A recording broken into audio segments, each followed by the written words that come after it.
This is related to farmers and farmers getting adequate choice to sell their produce at an attractive price.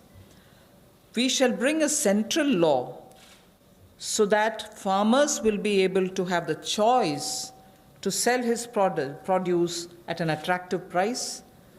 He has no barriers in interstate trade.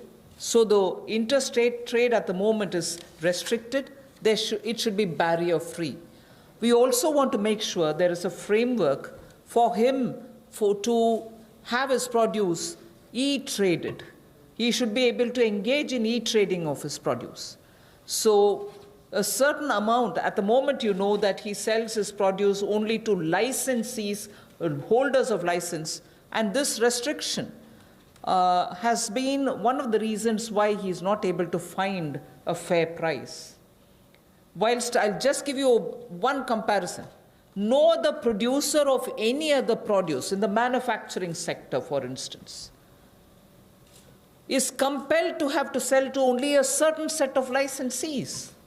Why should only farmers be restricted in selling his produce to only some licensees and not be open to sell it to whoever he wants to sell?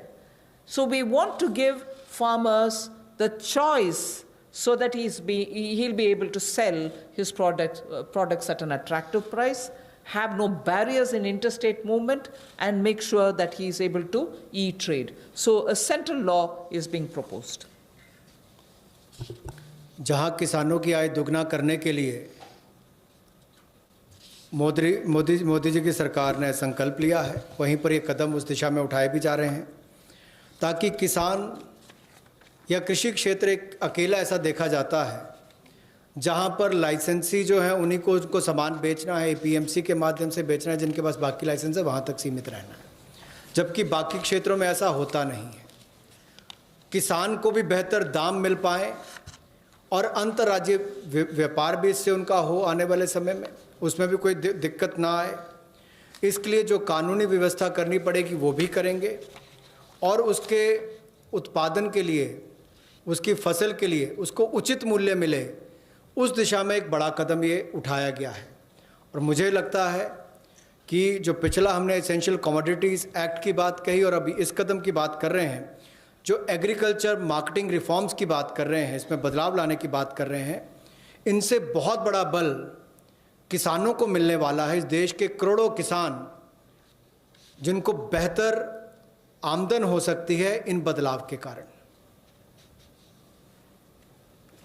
The last of governance and administrative related reforms today, of the total 11 things that I said, 3 of them relate to reform related measures. The third is we find that farmers do not have a standard mechanism which can be enforced for him to get a predictable price, a predictable sale of his produce,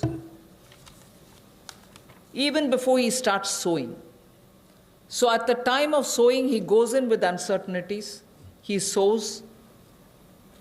If he is lucky and no monsoon or no other disaster reaches him, he is able to produce his produce, but doesn't get the right price, but doesn't know how much of it can be sold.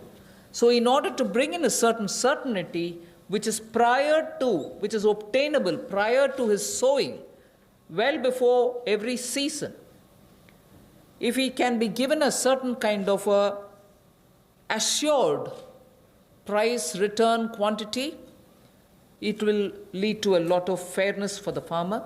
So we want to bring in a facilitative legal framework. Government of India will move in that direction to enable farmers for engaging with processors, food processors for instance, aggregators, large retailers and exporters, so that they will be able to fix their own fair price, be sure that he can certainly export, and also in the process benefit from better technology, better seeds, better assistance from the person who's going to buy it from him. So we would want to have an assurance in produce, in price and in quantity given to a farmer each time before he goes to sow his seeds, Rabi or Kharif, he should have well in advance an assurance of how much he would get for his crop, what is going to get sold, and what standard is he expected to produce. A legal framework is what we'll work at.